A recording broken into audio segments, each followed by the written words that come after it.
We are diving into creativity and what it means and how we got here. So not letting fear be the driver. If you can't get it out of the car, just put it in the back seat, let courage take the wheel, and you can just acknowledge fear and be like, hey, you're here. You're allowed to be here. You can come along for the ride. You're just not allowed to dictate my decisions, and you're not allowed to take control. Welcome back, and happy Tuesday, turkeys. How long have we known each other? We've known each other for 2 decades. I am not apologizing for who I am or what I like or the people that I love. How do I be a wife? How do I be a mom? And how do I be myself and all of that? You didn't see that coming, did you? Hello, welcome back. Good morning, Turkey Tots. I just interviewed our first non-friend podcast guest, our first artist, first creative. It was Riverside had just done an update. Riverside is the hosting platform we use. Shout out, they're lovely, but they had an update that I wasn't ready for or didn't know about. So I clicked play or record with her, and I'm trying to be super professional and profusely sweating. And then that little live stream thing popped up, and I was like, That was the first time you saw it? yes. It's like, oh no, she didn't agree to this. But then I didn't want her to think I didn't know what I was doing. And then I figured out that it was just a kind of an ad to say you can click this and then you can live stream this episode anyway. Oh my gosh, I'd be internally panicking. Yeah, I was. So shout out to Amanda Booth with Trinkets by Amanda Booth. Tune in next week for part 1 of her interview. It was so fun. I love it. I can't wait. Well, welcome. We are diving into creativity and what it means and how we got here and our creative journeys. And as I just hinted at, talking to other creatives that I guess I've low-key stalked on the internet. It's not a bad thing. And how do you push past fear in a creative pursuit? That's the big question. So audience, tell us your thoughts. How do you make yourself get over it and just do the thing? Do your art, do your creation, create. And also, Kayla, I'm asking you. I feel like there's this dichotomy, and it kind of goes off of what we've been touching on this year of like 1 foot in order, 1 foot in chaos. Like, I feel like this is similar where you have to have 1 foot in courage and 1 foot in fear. I don't think fear ever goes away. And she actually touches on it too. She's like, it doesn't mean you have to like ditch it and leave it at the door. Like, sometimes you can't get rid of it. You just have to coexist with it. And it's like driving. It's just sitting right next to you in the passenger seat, but you still got to go forward with it. So it's one of those hard anomalies, is that what you would call it, where you have to have courage while you're still potentially influenced by fear, because it's not just magically going to go away if you will it to. Yes. And I think she talks about people who don't have any fear are maybe not grounded in reality, which is completely valid. Yeah, I agree with that.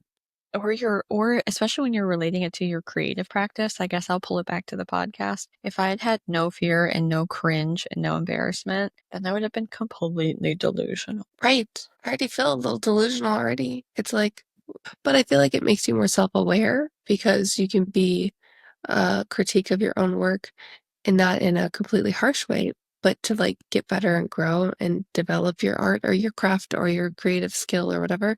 I always feel like there's the fear of whether it's judgment or failure or self-sabotage. I mean, there's so many different ways fear could show up. I just feel like everyone deals with it. So it's normal. Yeah. So you just have to like do it anyway. Yes. You touched on it. I loved her analogy of fear as a passenger. It's going to be the difference of not letting fear be the driver. If you can't get it out of the car, just put it in the back seat, let courage take the wheel.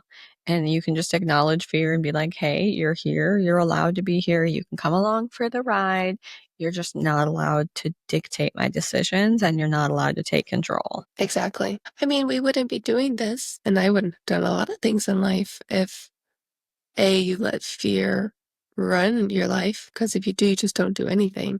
And then the flip side, I completely agree. If you don't have any fear, I feel like you're just completely untethered and unaware and would probably get yourself in sticky situations. Mm-hmm. So I feel like it's almost needed. It's like when people say, you have the nervous jitters or I'm nervous. It's like, it's good to be nervous. Like before a show or before a performance, it's like, if you weren't nervous, it'd be a little weird. Mm-hmm. Yeah. I think psychopaths might be the only people who truly don't get nervous. I was pondering this to myself of how do I push past fear? And I think my personality is that I just do. Like I have that personality type of just grit your teeth and hammer through. And I think some of that is a skill that I've developed. And I really do credit some of that to just the discipline of working out and developing some of that, and maybe being a Scorpio and just intensely enjoying a challenge. Yeah. I also realized that I kind of oscillate when it relates specifically to us talking about starting this podcast, because I was thinking back, I oscillate between blind faith and delusions and then fear of catastrophe. It's really a weird, I've talked about this before too, even with our home renovation stuff. When we were going to redo the floors, in my brain, it's like, oh, this will be a weekend project. Just absolute delusional about the amount of work that it was going to take. And maybe it's a protective feature that I sort of have to downplay how hard something might be, because then I'll get scared of starting it, versus if I kind of just say to myself, even with the podcast, it's going to be great. It's going to be an instant success. We're going to blow up in 1 week. Just all of these, I guess, maybe dreams and aspirations that I sort of know are delirious, but I sort of need to hold on to. And then now looking back to 2 years ago, which is crazy, I'm so glad we didn't blow up right away, because our audio quality and our content is not what I would have wanted the masses to have viewed. No. And sometimes it's the organic, slow growth that keeps people grounded. I don't know. I completely agree with that. I don't think it never ends up well, typically, when people blow up overnight. You know what I mean? For them. It just sparked something in me that I can't remember now. You were talking about kind of having delusionals / dreams to hang on to. I feel like for me, I'm very good at compartmentalizing, and especially with our podcast, I'm so proud of us for actually doing it, because I feel like I've done a lot of different ventures, and I'll just do it. I'll start a thing, and I'll get all the way up to the point of right before it would go public or live, or I would have to actually put it out in the world. I do all the back end stuff, get the name, I get the business side stuff going, I do all the things. And then, I don't know, I guess my compartmentalizing turns off at that point. And then I'm like, well, now it's going to be real if I put it out in the world. And then I freak myself out, and then I don't follow through. So I'm good at starting something, but I'm not good at following through and executing to the point where people are going to start to see it.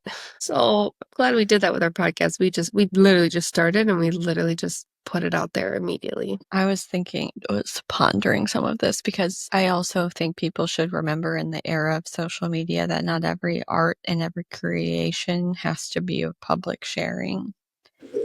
Because there's definitely times that I paint for the process of painting as an outlet, or I've played, sometimes more than others, played instruments like guitar or piano in my life. I'm never going to be a musician for the world. That's just not, I don't take the time and put in the time to be great at something like that. I'm good enough to utilize an instrument as a creative release. I don't need that to be for the earth. So that was unique to the podcast. I had never really exhibited something for the earth.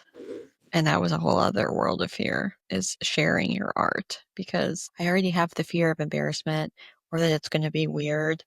I'll paint stuff and then half hide them in my little office room up here. And then Jason will walk by and ask if I painted something, or did you do that? Even with him? Still act like a full idiot.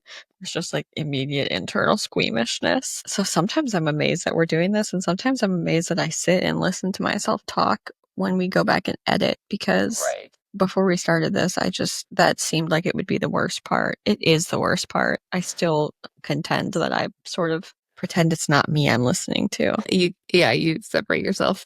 Mm-hmm. There's computer screen Kailey that we have to deal with to edit and put this out. And then there's real life me that I don't ever want to hear speak. Oh my gosh. For some reason, I don't mind the listening back part, and I don't know why, but sometimes I just look at it or listen to what I say, and I'm like, well, that was cringe. I don't know. We also consume a lot of podcasts. We're comparing ourselves to a lot of people, which is not fair, because sometimes people have done this for years and years and decades, and they have a team of people behind them, and producers, and a studio with lighting. And I mean, it's just different, and we'll get there one day. But anyway, I completely feel you on that. My other biggest thing that I kind of took away from that chapter that relates to our life slash my life is you don't have to you don't have to make art to be creative. You can just be doing it by living curiously. Like, oh, that's a good way to put it. Yeah, being creative doesn't mean art. It could just mean living in curiosity versus fear. So I thought that was cool because, excuse me, when you're curious and you're just interested in something, like it's that pure sense of passion or fulfillment. And just like you said, it doesn't have to be put out to the world. It's like even when I bake sourdough, like I feel like when I bake, I'm like, oh, I can get a little creative. This is fun. It's a good outlet. Like it's just a fun thing for me to do, even if my child eats one bite and then throws it away. Like it's still fun and fulfilling. And it's just me being curious and doing things for me, not necessarily like painting or creating music or Yeah. like what we've touched on last time, because I always felt like that is how you have, like, that's the only way to be creative is through art. I I don't guess you know could think why. anything's through art. Yeah. Well, I love language, but my dumbass, it's like I sort of just linked together the fact that creative is coming from the word create, and it just means you're making something. Yeah, that's valid. I never thought about it either. I don't know why in my head it's this whole, you have to have a good imagination and paint stuff and be in drama class and wear, hipster clothes. I don't know, it just dawned on me. I'm like, well, duh. And It's like you can create anything. Like you can create a home environment that you want. You can yeah, create like it doesn't have to be anything crazy. and you're literally making sourdough, which is a Uh-huh. creation of yourself. I read something that I really liked that I think kind of touches on this too, and it was saying that as humans, we're a species that was designed to create things, that we are designed to make and to produce, not production like Mhm. productivity, but that's embedded Even into though our that's what it feels DNA, like. Yeah. right? And it basically said that you need to find something creative. You need to have some type of an outlet and that free space to do those things, because if you're only consuming all the time, it will make you sick. Yes. That's an interesting point. I really liked it. And yes, because I feel like there's still this internal situation or tether to the higher self or whatever you believe in.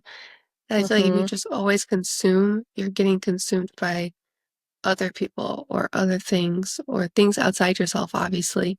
Whereas if you just take a second to be within your own self, and we've talked about this too, like whether that looks like creating art or painting or just being in nature or journaling, like that's how you fill your cup up from within and above. And I feel like that's obviously the most important thing. Um, because outside influences can shift your perspective in way different ways. And sometimes Hmm. it's too stressful and it's like sometimes I just have to be and then it kind of brings you back to yourself. Because I feel like when we consume so much, you kind of yeah, you feel like you're taking in information and whether that's just scrolling or I know we do a lot of like educational listening stuff. I feel like it's productive. But again, I kind of just need to go back to myself because when I'm Hmm. in that space, I can be more creative. I think what you said about the curiosity thing ties in perfectly too, because if you're being curious, that means you're in the present moment, just de Mm-hmm. facto. Mm-hmm. You're where you are, where your feet are. So just how curiosity and the creativity piece really tie in, I love. And then also, I've started having more duh moments about language when you talk about a higher power and referencing that higher power as the big C creator. It's like, oh, well, that makes Mm-hmm. sense. The Mm-hmm. what however you interpret it, but the big creator made all the little creations, and We're then creating. yes, and it's Yeah. sort of embedded in us from that way. Because if you look at it, that there's divinity in the universe, and that divinity is within each of us. I sort of think the expression of that is the creations that we all make. Well, that's deep. Well, and also if you're a person of faith, I feel like that like to me that resonates as you're connected to that and it's like the creator whatever that looks like for you literally you're in that flow state of Hmm. then creating that it's like just it's coming out through you which is Yeah. like how we talk about it's always our goal to be our authentic versions of ourselves and I feel like when you create again you're very much being authentic hopefully there are some creators out there that are not if we're looking at just social media. But typically when you're talking about something like this, I feel like it brings out your own self-expression, which is very authentic and coming from more than just your brain. Like it's not just your brain, it's your left side, which is right? Your left side, right? Is that what it is?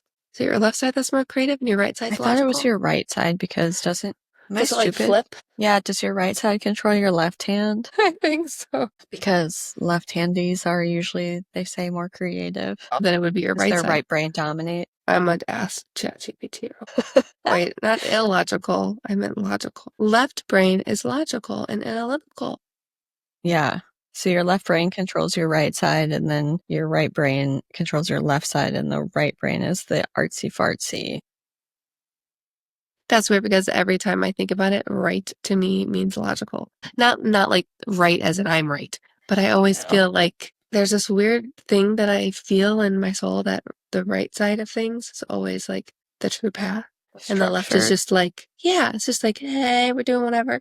But that's weird that our brains are flipped, but it makes sense because I cross correlates, whatever. Anyway, Science. glad we figured that out. Science with non-scientists. Thanks, ChatGPT.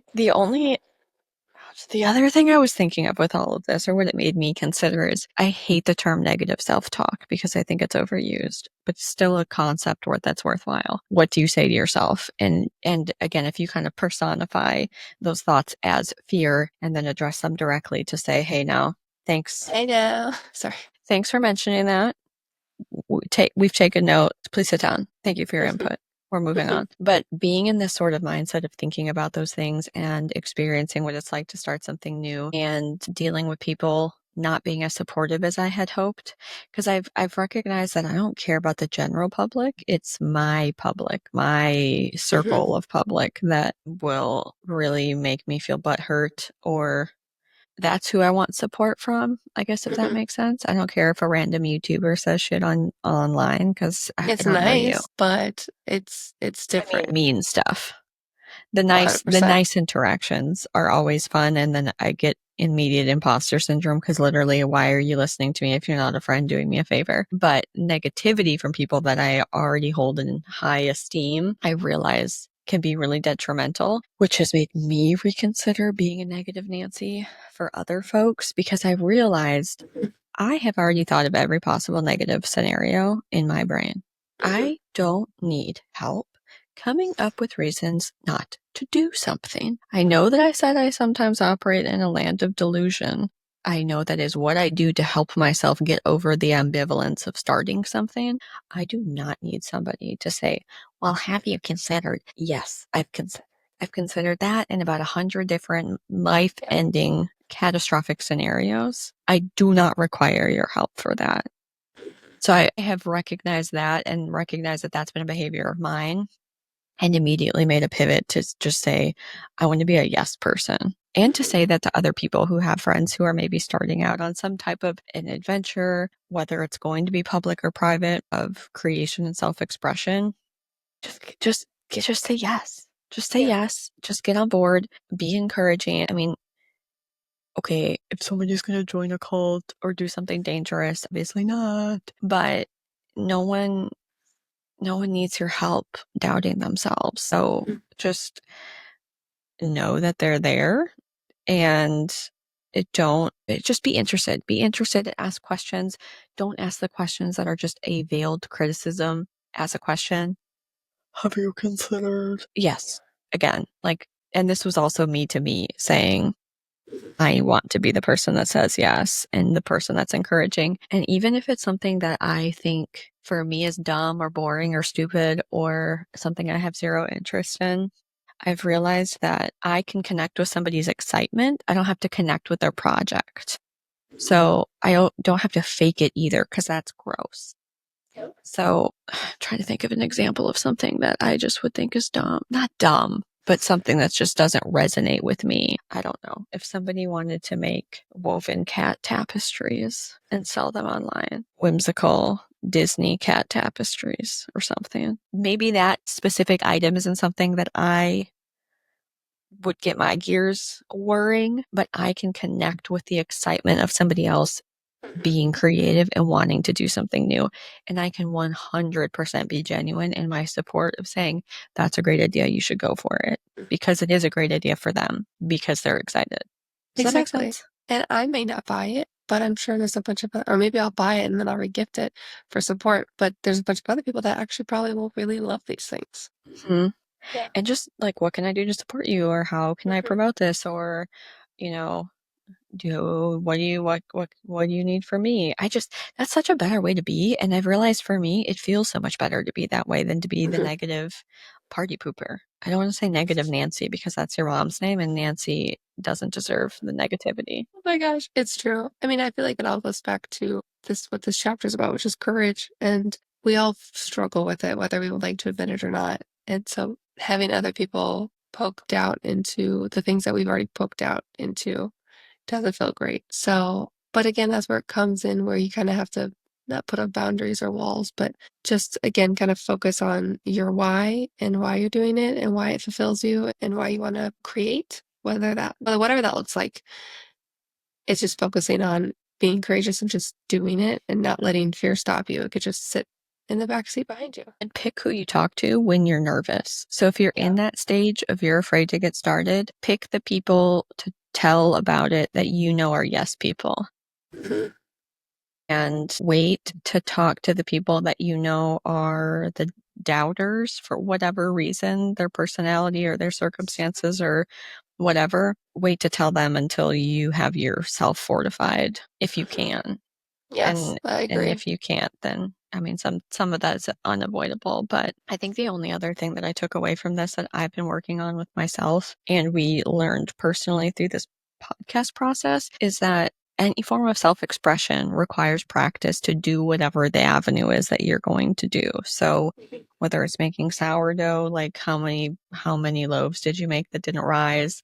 Or if it's writing or painting, or in our case, doing a podcast, you have to practice the form of expression that you're using to get to have the skills, I guess, to bring the thing that's in your head out into the world. And that's okay too. But I think there is some form of understanding that you have this great idea in your head and you might have to actually build the skill set out for yourself to get the final product to look the way that it has come into your brain. And that doesn't mean that you weren't meant to do it or that you're not good enough. Bro, a perfect example real quick. When I was dancing and I was trying to choreograph a piece, the choreography that was in my head was like top-notch, phenomenal, win, so you think you can dance type level. And then trying to get it to be produced and expressed into my body and then teach some other people, that was such a skill. And it took me several times doing it to like actually like the product that came out of it once we did the performance. But holy crap.